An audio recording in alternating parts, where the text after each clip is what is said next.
Oh man, I wasn't even on 10 in Brunswick. I was like on 55. I mean, my son being next to me. I mean, it was electric. I asked my son, who has been to a couple of events with me.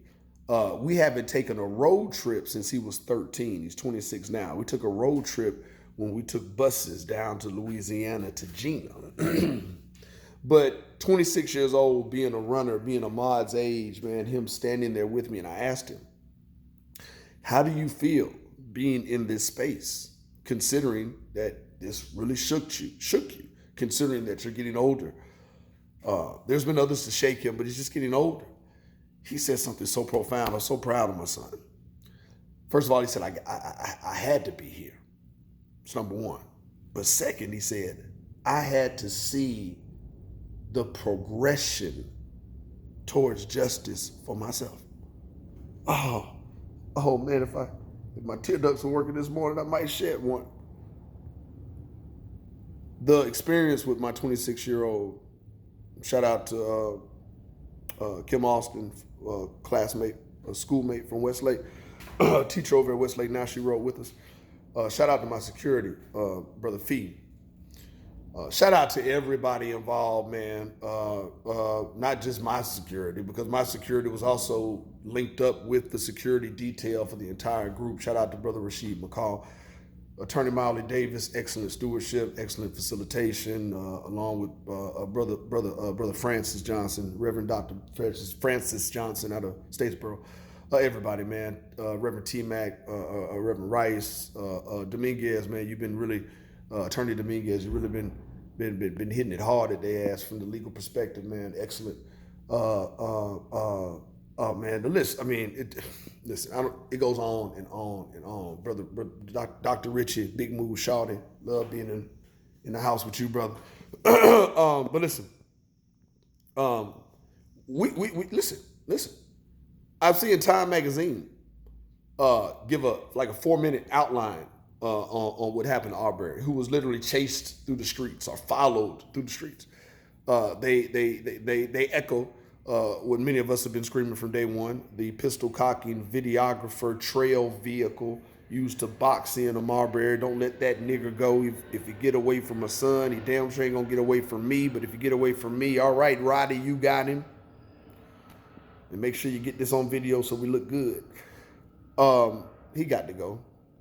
We said the DAs got to go. Roddy got to get arrested.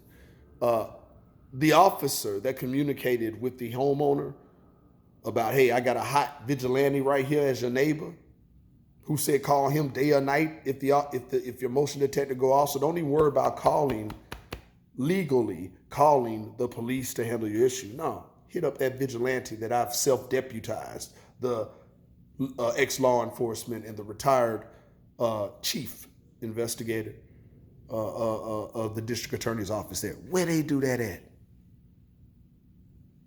We need reprimand.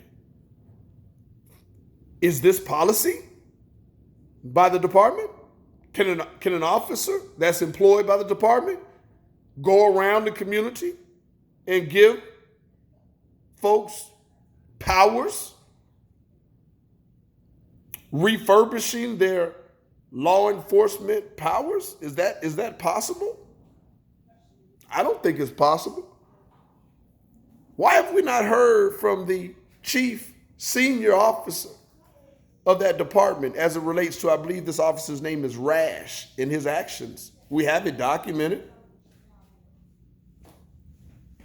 What's the holdup?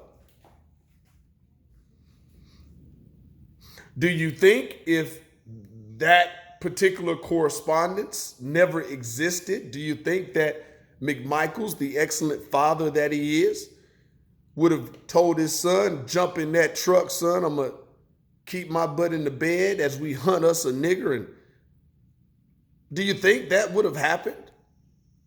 Is the department not liable? Is the department not responsible in any type of way for contacting a homeowner who had been following the rules previously since October? calling the police, sending the police department videos of all kind of folk coming and going. Raise your hand if you ever went inside a place under construction, looked around. Is a department not responsible when their officers suggest, or not even, or flat out gives the homeowner the information of a neighbor, former law enforcement, no longer employed, former chief investigator, retired of the district attorney's office, but given the honor, the privileges to go chase down folks who are in people's homes? Aren't they responsible?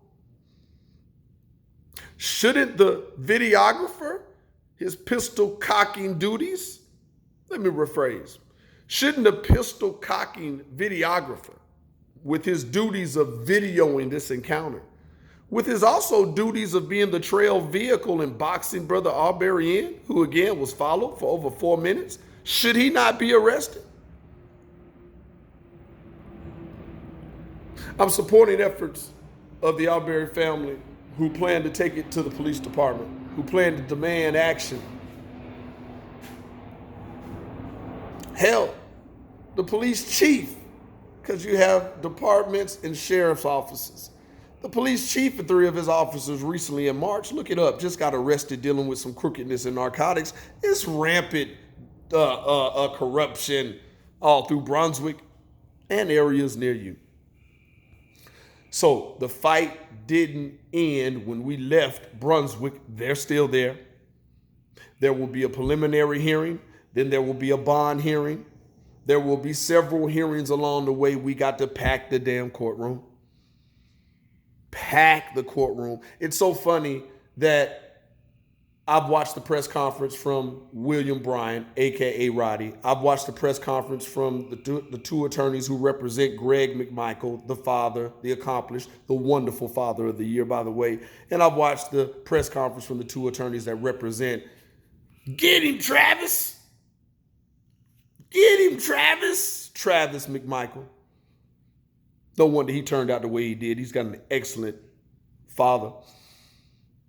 All of them say the same ridiculous notion.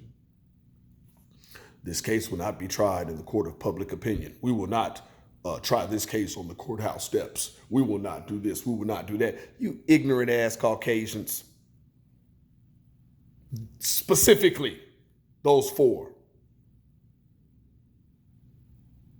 The only reason you're even giving a statement at a press conference is because the power of the people. The only reason you've been retained is because of the power of the people. How dare you use the platform that is blood-soaked by Ahmaud Arbery and claim that the people you will not answer to. Claim that it's just the courts that you will answer to when you're given a damn press conference because of the people. Because of the people and their push and their pressure and their unity and their mobilization around this is what caused the arrest. The GBI director said something very similar as well. The same thing goes for you, sir. Keep the pressure on. The pressure has worked tremendously thus far, and it's fucking sad that we have to rely on the pressure of the people for the process to attempt to work in our favor. Wicked racist systems, they running like well-oiled machines. Play your part. Be on the lookout for more information. Support those down there in Brunswick locally. We definitely will be back in the spirit and the love of neighborhood NIP. The marathon continues. Each, reach, teach. Peace.